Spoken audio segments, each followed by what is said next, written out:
Ronald Widdows, chairman of the World Shipping Council, took part in the plenary session of the 2013 Asian Logistics and Maritime Conference in Hong Kong. The panel focused on how Asia's emerging dragons will shape the region's macroeconomic outlook for maritime and logistics industries. Mr. Widdows, thanks for joining us. First, if we could ask, how do you see the industries being affected by economic integration of the Association of Southeast Asian Nations? The countries within ASEAN have recognized for some time maybe the benefits. I mean, more so the need to be able to cooperate because of where ASEAN is positioned, because of the way that the world is growing, particularly with what's going on in China, maybe a bit less in India, but Southeast Asia in general has a position within this massive development that's taking place. A growing consumer market of 3 billion people and has the ability to take advantage of that. If they can work out the cooperation between them, they're in a position to really accomplish some dramatic things in terms of economic development for their own countries. Well, then, given these developments in ASEAN, what do you see as the key opportunities and challenges for maritime and logistics? Well, the interesting thing is you have this robust growth that takes place in the region, and almost all good news.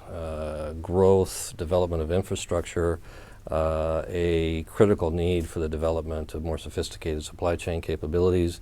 It's a rich environment for the industry. Separately, you have an industry that is in a really horrible place.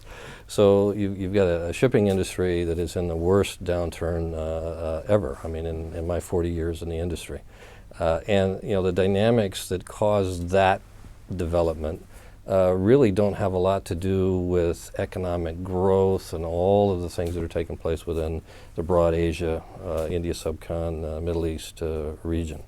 So that industry is going to continue to have difficulties.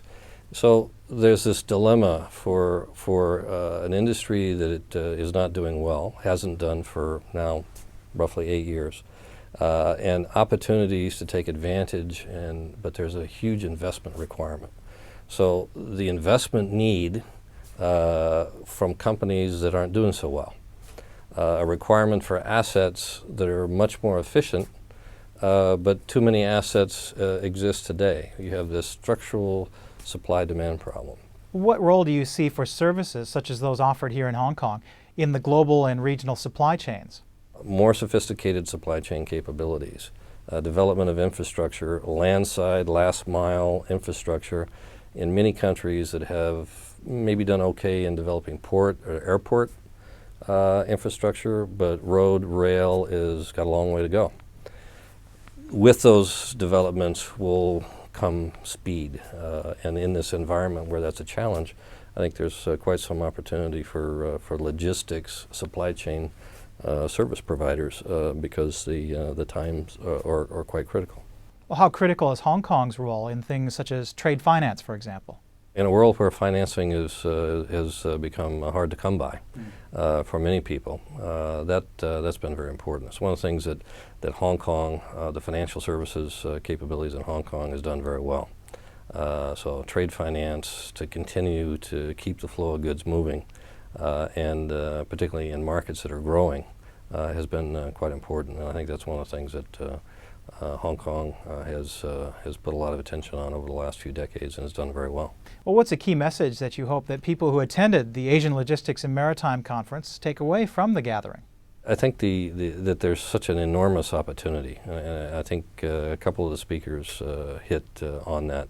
The broad opportunity. I mean, there's within ASEAN, and people think about kind of in their own house, but the opportunity that exists for countries in this region because of what goes on outside, aside from the opportunities for development that's more narrow, the way that the world changes, the dynamics that are affecting economic growth in a very unequal way in this region, the countries in this area have this just gigantic opportunity to take advantage of, and hopefully people walk away from the discussion today having maybe a little bit better understanding of that.